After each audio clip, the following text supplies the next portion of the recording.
ప్రార్థన చేసుకొని దేవుని వాక్యములోనికి వెళ్దాం. కీర్తనల గ్రంథము 104వ కీర్తన.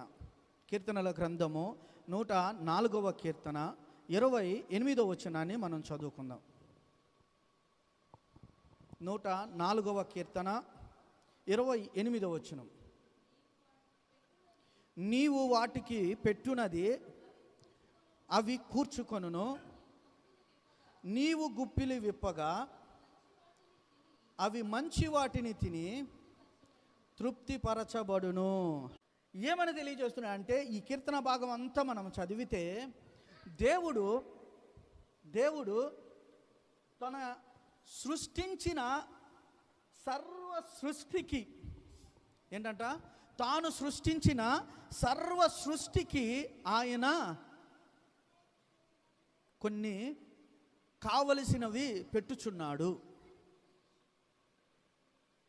ఏమంటున్నాడు? నీవు వాటికి పెట్టునవి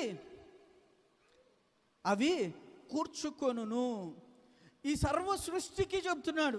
సర్వ సృష్టికి అంటే దేవుడు సృష్టించిన ఆ సృష్టిలో 6 దినములు దేవుడు పనిచేసి భూమికి, ఆకాశమునకు, భూమి మీద మొలిచిన మొక్కలకు, భూమి మీద జీవించుచున్న జంతువులకు, భూమి మీద దేవుడు మన్ను నుంచి చేసిన మానవునికి కూడా దేవుడు పెట్టుచున్నాడు. దేవుడు పెట్టినదే మనము కూర్చుకుంటున్నాము.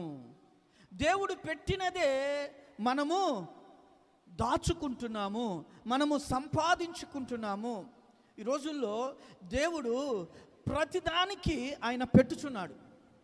ఒక తల్లి ఏ విధముగా తన కడుపు నుండి పుట్టిన బిడ్డలకు పెడతాడో, వాటికి కావలసినవి ఆహారమే కానీ, వస్త్రాలే కానీ, వాళ్ళకి కావలసినది ఏదైనా వారి అవసరతలే కానీ, తల్లిదండ్రులు ఏ విధంగా బిడ్డలకు పెడుతున్నాడో దేవుడు కూడా మానవునితో పాటు ఆయన సృష్టిలో చేయబడినవి ఆయన పెడుతున్నాడు. ఒకసారి ఆలోచన చేయండి.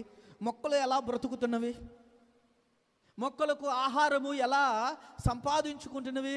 దేవుడు సూర్యుని కానీ సృష్టించకపోతే సూర్య కిరణముల వలన అవి ఆహారమును సిద్ధపరచుకుంటున్నాయి. సూర్యుడే కానీ లేకపోతే మొక్కలు బ్రతకవు. మొక్కల నుండి వస్తున్న ఆక్సిజన్ మానవుడు పీల్చుకొని మానవులు అందరము మనము బ్రతుకుతున్నాం. కరోనా కాలంలో ఆక్సిజన్ లేక ఎంతమంది చనిపోయలేదు? ఆ మొక్కలే కానీ లేకపోతే మనకు ప్రాణవాయువు లేనేలేదు.